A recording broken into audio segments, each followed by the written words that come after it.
నమస్తే అమ్మా. నమస్తే తల్లి.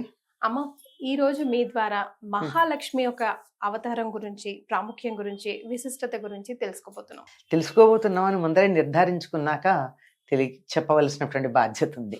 అంతే కదమ్మా! యెస్. లక్ష్మీం క్షీరసముద్రరాజతనయాం శ్రీరంగధామేశ్వరీం దాసీభూత సమస్తదేవవనితాం లోకైకదీపాంకురాం శ్రీమన్మందకటాక్షలబ్ధ విభవ బ్రహ్మేంద్ర గంగాధరాం త్వాం త్రైలోక్యకుటుంబినీం సరసిజాం వందే ముకుంద ప్రియాం.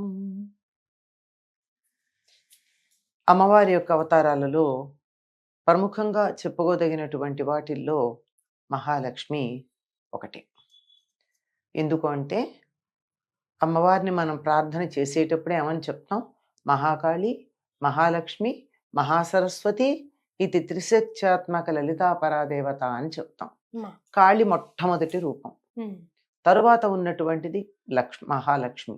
అంటే సాధారణంగా ఏమని చెప్పుకుంటారంటే మహిషాసురమర్దని స్వరూపంగా వచ్చి మహిషాసురుణ్ణి సంహరించినటువంటి శక్తికి మూలమైనటువంటిది మహాలక్ష్మిగా చెప్పుకుంటారు.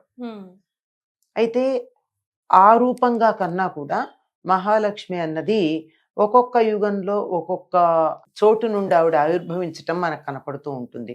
ఒక యుగంలో బిల్వం నుండి, ఒక యుగంలో అగ్ని నుండి, ఒక యుగంలో సూర్యుడి నుండి, ఈ మొన్న జరిగినటువంటి దాంట్లో పాల సముద్రం నుంచి క్షీర సముద్ర రాజతనయం అని చెప్పుకుంటాం కదా, పాల సముద్రం నుంచి ఇలా ఆవిర్భవించినట్టుగా చెప్పుకుంటాము. అటువంటి లక్ష్మీదేవి రూపంలో అమ్మవారిని ఆరాధించటం విజయవాడలో ఉన్న కనకదుర్గాదేవికి, అంటే త్రిశక్త్యాత్మక కదా ఆవిడ, అందుకని ఒకరోజు లక్ష్మీ రూపంలో ఆవిడ్ని ఆరాధించటం ఉంది.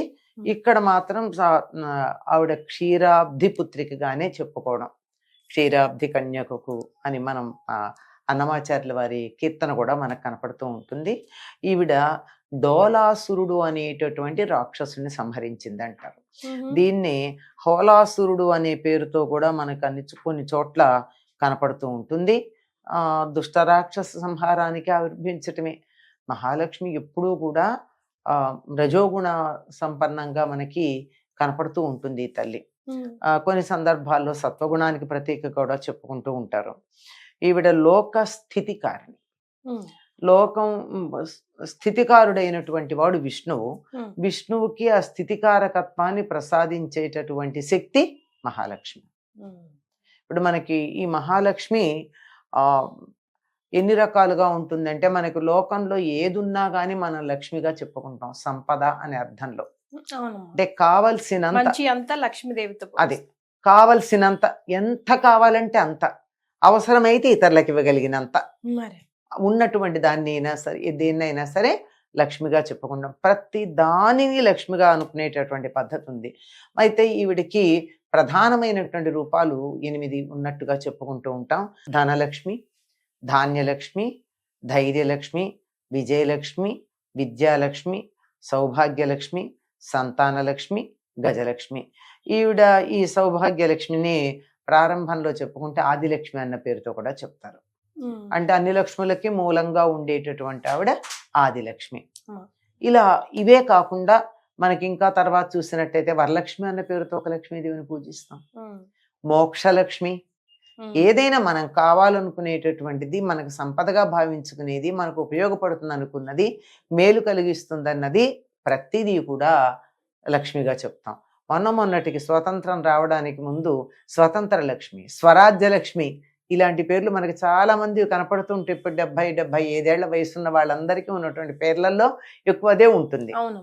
విజయలక్ష్మి, ఇవన్నీ కావాలి, ఏవైతే కావాలనుకుంటామో అవన్నీ లక్ష్మిగా సంకేతించి చెప్పుకుంటూ ఉంటాం. లక్ష్మి అంటే గుర్తు, సంకేతము. దేన్నైతే మనం తప్పనిసరిగా ఇది గుర్తుగా గుర్తించటానికి వీలుగా పెట్టుకుంటామో అదనమాట. ఇది యాదేవి సర్వభూతేషు లక్ష్మీ రూపేణ సంస్థిత అని మనకు అన్ని జీవులలోనూ అనేకమైనటువంటి గుర్తుల రూపంలో ఉండే అమ్మవారిని లక్ష్మి అని మనం చెప్పుకుంటాం. లక్ష్మీ రూపంలో ఉండేటటువంటిదని చెప్తాం. మనకి చండీ సప్తశతిలో కూడా తప్పనిసరిగా చెప్పేటటువంటి మంత్రం ఏమిటంటే దుర్గా సప్తశతి లేక ఈ రెండు కూడా ఒకటేనమ్మా. ఈ చండీ సప్తశతి లేక దుర్గా సప్తశతి పారాయణ చేస్తూ ఉన్నప్పుడు అక్కడ యాదేవి సర్వభూతేషు లక్ష్మీ రూపేణ సంస్థిత అంటే గుర్తుల రూపంగా దేన్నైనా ఒక వస్తువుని కానీ ఒక వ్యక్తిని కానీ ఒక పదార్థాన్ని కానీ గుర్తించాలంటే కొన్ని సంకేతాలు ఉంటాయి. ఏదో తెల్లగా ఉన్నారు, పొడుగ్గా ఉన్నారు, లావుగా ఉన్నారు, ఫలానా వస్త్రాలు ధరించారు, ఇలాంటివన్నీ గుర్తులే కదా. ఇలాంటివన్నీ కూడా లక్ష్ములే, ఇవన్నీ లెక్కలు. ఇలా ఉన్నటువంటి ఆ లక్ష్మీ రూపంలో ఉన్నటువంటి అమ్మవారిని ప్రార్థించటం అన్నది ఉంటుంది. అటువంటి లక్ష్మీ రూపంగా మనకు ఒక రోజున విజయవాడలో ఉన్న కనకదుర్గాదేవిని మనం ఆరాధించుకోవటం కనపడుతుందమ్మా. ఎస్. సో లక్ష్మీదేవి అంటే మనందరికి చాలా ప్రీతికరం, చాలా ప్రీతమ్మా. లేని ఏదక్కర్లేదమ్మా. ఆయువు ఆరోగ్య లక్ష్మి అని కూడా అంటున్నాం మనం. ఆరోగ్యం కూడా లక్ష్మి కావాలంటున్నదే గనక. అయితే కానీ మనకు కావాల్సిన ఈ లక్ష్మి మాత్రం చాలా చంచల గుణం ఉంటుంది కదమ్మా. అవునమ్మా. మరి ఈ రోజు ప్రత్యేకంగా ఎలా ఆరాధిస్తే స్థిరంగా కూర్చుంటుంది మన ఇంట్లోనే? అమ్మా, మన ఇంట్లో స్థిరంగా కూర్చుంటే కుళ్ళు వాసన వస్తుందమ్మా, పాచిపోతుంది. ఎప్పుడు కూడా ఉండకూడదు. ఆంగ్లంలో ఏమని చెప్తున్నారు, కరెన్సీ అంటాం. అంటే ప్రవహించేది. ఆగిపోతే ఏమైపోతుంది, నీళ్లు నిలబడిపోయాయి అనుకో ఏమైపోతాయి, పాచివాసన వస్తాయి. అంతే కదా.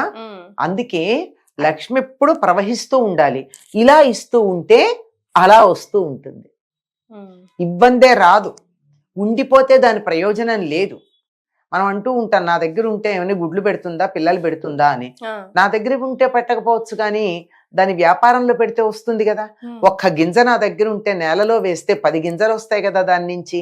అలా దాన్ని సద్వినియోగం చేసుకోవాలి. సద్వినియోగం చేసుకున్నప్పుడు మాత్రమే లక్ష్మి మనకి సంపద అవుతుంది. అంతేగాని దాచిపెట్టుకుంటే అవదమ్మా. అందుకే మీరు ఇంత చెంచల అన్నారు చూసారా, ఆ చెంచల అమ్మవారిని మనం పూజ చేసేటప్పుడు మన అన్ని అవయవాల్ని పూజ చేస్తాం కదమ్మా. అధాంగ పూజ అంటారు అనుకో. అధ అంటే ఇక మీద అన్నమాట, అంగ పూజ. అమ్మవారిని ప్రతవయవాన్ని పూజ చేస్తాం కదా. అక్కడ మొట్టమొదటి ఏముంటుంది, వీరన్నగ చెంచలాని చెంచలాయ నమః పాదవ పూజయామి, చపలాయ నమః జానుని పూజయామి అనుకుంటూ పెడతాం కదా. ఆవిడ మొదటి లక్షణం చెంచల. కదలకుండా ఉన్నట్టయితే లాభం ఏమిటమ్మా, ఎదగాలి, అభివృద్ధి చెందాలి, ఖాళీ అవ్వకుండా ఉంటే చాలు. అదే కదా, పెరుగుతుంది. నువ్వు ఎంత ఇస్తే అంత పెరుగుతుంది. ఎట్లాగైతే నూతిలో నీళ్లు తోడుతున్న కొద్దీ ఊట వస్తూ ఉంటుందో అట్లా దాన్ని మనం వినియోగిస్తున్న కొద్దీ వస్తుంది. వినియోగించకుండా అట్టే పెట్టేస్తే మాత్రం అలాగే ఉంది. ఎప్పుడో 100 రూపాయలు ఉన్నాయనుకో నాకు 10 ఏళ్ల క్రితం, దాన్ని బీరువాలో పెట్టి దాచుకున్నాను అనుకో 100 రూపాయలే ఉంటాయి. దాన్ని పెట్టి నేను ఏదైనా వస్తువు కొన్నాను అనుకో దాని విలువ పెరిగిందా లేదా. అంచేత లక్ష్మి ఎప్పుడూ కూడా కదులుతూనే ఉండాలి. కదిలితేనే లక్ష్మి, కదలకపోతే లక్ష్మి కాదు. సో లక్ష్మీదేవికి ప్రత్యేకంగా ఇలా దీపారాధన చేయాలి, అలా చేయాలి అని ఎన్నో చెప్తారు కదమ్మా. అవన్నీ అమ్మ చెప్పాను కదా, వ్యక్తిగతమైనటువంటి ఇష్టానిష్టాలు ఎక్కడెక్కడో వెతికి వెతికి వెతికి తీసుకుని వస్తారు. అంటే ఉన్నాయి, లేక వాళ్ళు అసత్యం చెప్తున్నారని కానీ తప్పని కానీ నేను అనలేను, కానీ సామాన్యమైనటువంటివి కాదవన్నీ. మామూలుగానే దీపం పెడతాం, అమ్మవారికి ఇష్టం దీపం. అసలు అమ్మవారు ఉంటానని చెప్పినటువంటిదే దీపంలో ఉంటానంది కదా. దీపం ఇష్టం, పువ్వులు ఇష్టం, కుంకుమ ఇష్టం, పసుపు ఇష్టం, ఇంట్లో సంతోషంగా ఉంటే ఇష్టం, అంతే కదా. నవ్వుతూ ఉంటే ఇష్టం, ఆనందంగా ఉంటే ఇష్టం. అలా ఆవిడ ఇష్టపడి మన ఇంట్లోకి వచ్చి కథలను సుమా అన్నట్టుగా ఉండాలి అంటే ఈ లక్షణాలు పెంపొందించుకుంటే చాలు కదా. రైట్ అమ్మా, చాలా సంతోషం, ధన్యవాదాలు.